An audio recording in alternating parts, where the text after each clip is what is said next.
Do you know what this is? No. It is called a gall, and what a wasp will do is like a plant like this. They'll sting it, and it swells up, and then where they stung it, they'll lay their eggs in it, so they can have a safe place. But it's not always safe because another kind of wasp will come and lay their eggs in another wasp area, and when those eggs hatch, they'll eat the other eggs. So we're gonna show you to the vernal pool, which right here is a shortcut. So we'll take this way instead of taking the long way.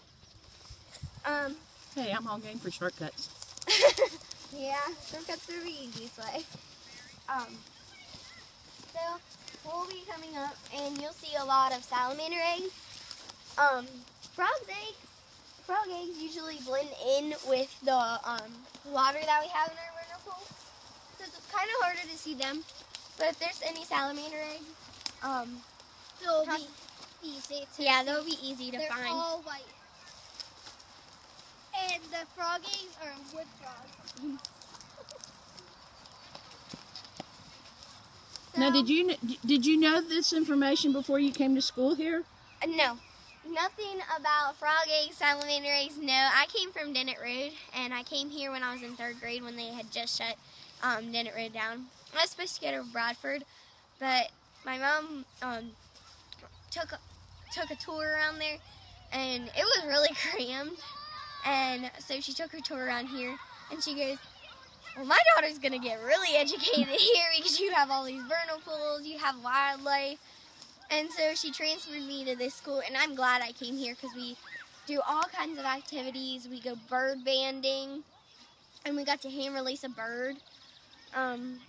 Miss McCauley had a newspaper that they sent to all the kids in the school, and she called me and Hannah Bird Whisperers because we had our bird in our hand. 15 minutes. Yeah, for 15 minutes or more, and so she called us Bird Whisperers. And it was really cool hand releasing a bird because you got to feel its heartbeat. And they would blow on the back of the head for a fat deposit. And if they had a lot of fat, that meant they were migrating. So we're coming up to the vernal pool. And we have wood frog eggs. They're like I told you, they blend in a lot. But a cool fact about wood frogs is they, in winter, they, when they get the first speck of snow, they freeze and they make a sugar coat so that they can eat that throughout the winter and they don't freeze. So when it becomes spring and the sun's out, then they unfreeze and they're still alive. Because their heart slows down, but it's still beating. But it and it doesn't freeze all the way to where it freezes up in their heart and organ too much. Okay, so this is our vernal pool. And here's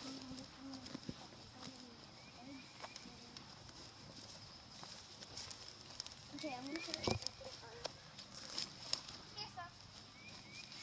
right here are some eggs. I'll try not to touch them because I don't want to harm them. Ooh, does she have a hole in her feet? Is your feet wet now? No, they're just cold. Careful, don't hurt them. There's the eggs. So here are the salamander eggs. They're like jelly, as you can see. And you can see, if you look really close, you can see that they have little black dots, which is their body. So I'm going to set them down carefully, because we don't want to harm them. Yeah, we don't want to bust them.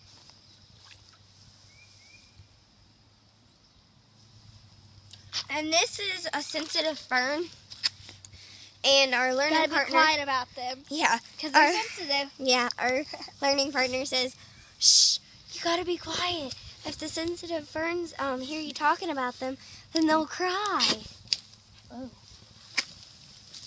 I don't think we have any frog eggs right now, but Yeah, there's a kiosk over there that will teach you a little bit about Just the frog. don't touch the wet part because it's got fiberglass in it and it makes it really itchy.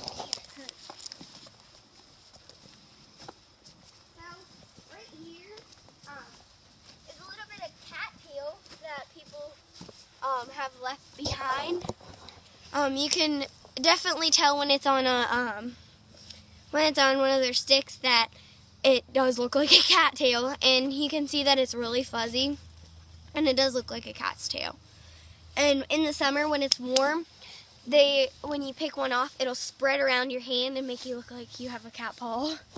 It's really cool. So this is the, yeah, I can't do that. I don't want the foot can still have a hole in it. You can see the tadpoles. So there was some What letter? frog eggs. Yeah. Wait, do I see something? It's probably just the algae. And Yeah. stuff. So you can see that these. Are you gonna move? Maybe I can pick one of them up. Oh, okay. Well, They're all over. maybe I can touch one real quick. Where we have to go. And in some places, it's easier to see over there, which we'll show you. Because when we come here, we're going that way. There is bacteria. And it looks like oil when there's oil on the ground. And it's really silvery and swirly. And when you twirl it... Okay, I got one. So you can see this little tadpole. And they like cattails. They like them a lot. They stick to them. Yeah, they stick to them, and that's basically their food. Because you're losing water. Yeah. And that's their food.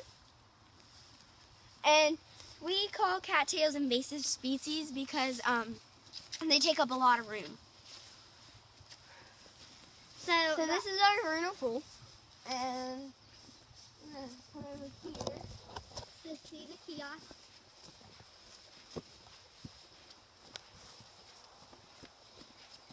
So these are what our wood frogs would look like if we had any. And these are what the wood frog eggs would look like. And these are the salamander eggs. And these are the salamanders. And I don't think it says anything about them freezing and making a sugar coat, but on the kiosk. But we know that they do that because one of our learning partners came in and told us about it. So right here, you can see that there is coal. And wood chips. Yeah, and wood chips that are dirty from the coal. And we set up a sense station right here so that we could, and a trail cam that was on this tree right here. And we set them up so that we could see what kind of animals come over here. Yeah, and to see what kind of scent they like. Well, I found a fox coming foxes. Deer. We see like a raccoon. One bear maybe. Yeah. And it was cool because we look at the pictures. And the scent in here, the scent that we had here was fox urine, which was really weird. And Miss McCauley made us smell it.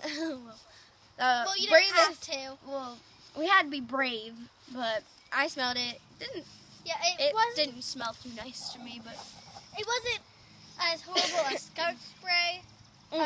But it was not pleasant. Yeah. So now it's this way. Why am I not surprised that you two smelled it? We're the brave ones. Well, a first grader actually smelled one too, and I'm surprised because you think they go, ew, that's gross. I don't want to smell it. Yeah, but you're their role models. They want to be like you. The fifth graders. So once we smelled it, then they were all in for it. Oh, let me smell it. So we'll head down to our stream. Thank you. And we'll tell you a little bit about what we do in there, what we see, what we find. So if you stop right here, we have a great view of a bird box. If you can see it, it's kind of blending in with that tree. But if you can kind of see it, we discovered there's wood ducks down here and barn swallows, tree swallows, all kinds of birds down here. And we have learning partners that come in, and their names are Dr. and Mrs. Pope. And they're the ones who took us bird